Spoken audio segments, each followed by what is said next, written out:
एक और question discuss करेंगे हम डिकेड 2025 का, जो कि लिक्विड चैप्टर से आया हुआ है कि water changes from a liquid at 4 degree centigrade to ice at 0 degree centigrade. What is the change in volume?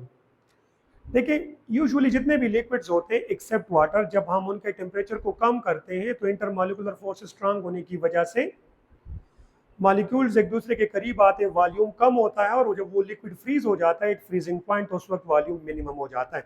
But water के केस में इस तरह नहीं होता।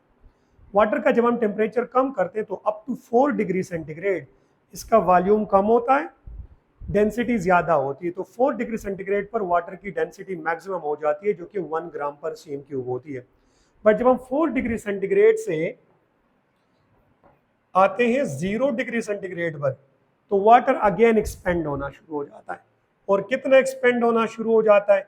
इसके वॉल्यूम में जो इंक्रीज आता है वो 9% आ जाता है। मतलब अगर आप 100 ml वाटर ले लेते हैं तो और उसके टेम्परेचर को 4 डिग्री सेंटीग्रेड से 0 तक लाते हैं तो उसका जो वॉल्यूम होता है वो ऑलमोस्ट 109 ml हो जाता है। ये एक्सपेरिमेंटली ऑब्जर्व किया गया है, और ये इसलिए होता है क्योंकि 0 डिग्री सेंटीग्रेड पर जब आइस बनता है तो चूंकि hydrogen bond directional in nature होता है तो वाटर के मॉलिक्यूल्स प्रॉपर ऑर्डर में अरेंज होना शुरू हो जाते हैं टेट्राहेड्रल मैनर में इन हेक्सागोनल रिंग्स, जिसकी वजह से दरमियान में फ्री स्पेसेस क्रिएट हो जाते हैं, और इस वजह से वॉल्यूम 9% ज़्यादा हो जाता है और डेंसिटी कम हो जाती है।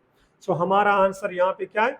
9% इंक्रीज इन वॉल्यूम जब हम 4 से 0 डिग्री सेंटीग्रेड की तरफ आते हैं। ठीक है जी। एक और क्वेश्चन इंडिकेट 2025 में आया था कि for an exothermic reaction, exothermic reaction वो होता है जिसमें एनर्जी या हीट प्रोड्यूस होता है ड्यूरिंग केमिकल रिएक्शन। ठीक है। The energy level of reactant, कि रिएक्टेंट की जो एनर्जी है लेस देन प्रोडक्ट होगी, मोर देन प्रोडक्ट होगी, इक्वल टू प्रोडक्ट होगी। ठीक है। यहाँ पर एनर्जी कही गई तो मैं एनर्जी की बात करूंगा।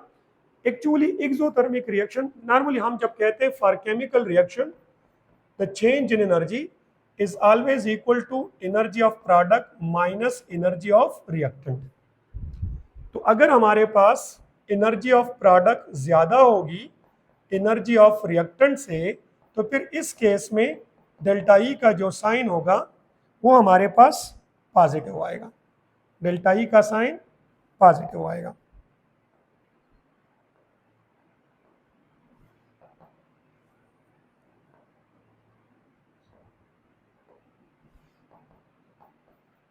क्योंकि लाजी बात है जब लार्ज वैल्यू से स्मॉल माइनस करेंगे तो डिफरेंस पॉजिटिव आएगा।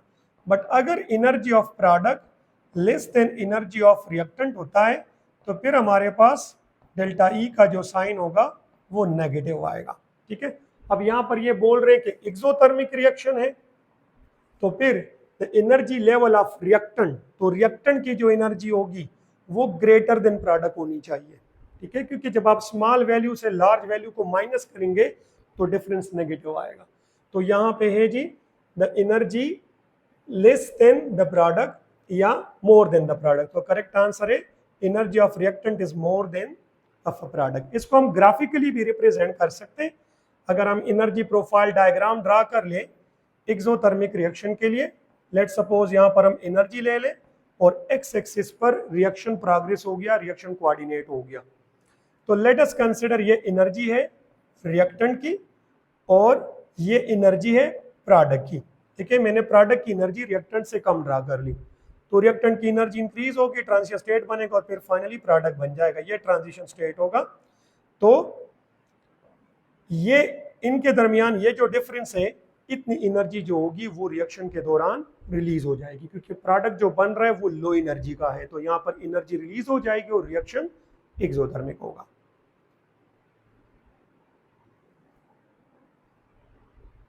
एक और क्वेश्चन है कि इन एन इलेक्ट्रोलिटिक सेल, जो हमारे पास इलेक्ट्रोकेमिकल सेल्स होते हैं वो दो तरह के होते हैं, इलेक्ट्रोलिटिक एंड वोल्टेक, जिसको हम गैल्वानिक सेल भी बोलते हैं। इलेक्ट्रोलिटिक सेल में अगर मैं आसान अल्फाज में आप लोग को बता दूं तो इलेक्ट्रिकल एनर्जी को हम केमिकल एनर्जी में कन्वर्ट करते हैं। मतलब एक इलेक्ट्रोलाइट से इलेक्ट्रिसिटी पास करेंगे और वहां पर एक नॉन स्पॉन्टेनियस रिडॉक्स रिएक्शन हो जाएगा और हमारे पास कैथोड और एनोड पर डिफरेंट सब्सटेंसेस बन जाएंगे रिडक्शन और ऑक्सीडेशन के नतीजे में। जबकि जो वोल्टिक सेल होता है उसमें एक स्पॉन्टेनियस रिडॉक्स रिएक्शन होता है जिससे इलेक्ट्रिसिटी प्रोड्यूस होती है। So we can say chemical energy is now converting into electrical energy. तो यहाँ पर इलेक्ट्रोलिटिक सेल हमें दिया गया है, ठीक है। When current passes through a solution, the anode is, anode क्या होगा, ठीक है। तो देखें एनोड जो होता है ये हम नॉर्मली उस इलेक्ट्रोड को बोलते हैं जिस पर ऑक्सीडेशन होता है। क्या होता है? ऑक्सीडेशन। अब इसका चार्ज क्या होगा? इसका चार्ज डिसाइड करेगा कि सेल इलेक्ट्रोलाइटिक है या वोल्टिक है। तो इसका जो चार्ज होगा वो पॉजिटिव होगा अगर ये इलेक्ट्रोलाइटिक सेल है। कौन सा सेल है? Electrolytic cell. और इसका जो चार्ज होगा वो नेगेटिव होगा अगर ये एक वोल्टिक सेल होता है।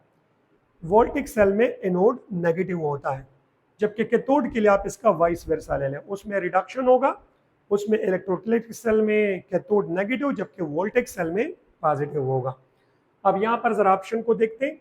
अ positive electrode where oxidation occur, ये इलेक्ट्रोलाइटिक सेल की बात हो रही, तो यस इलेक्ट्रोलाइटिक सेल में एनोड पॉजिटिव होगा और उस पर ऑक्सीडेशन होगा। So option A is the correct answer.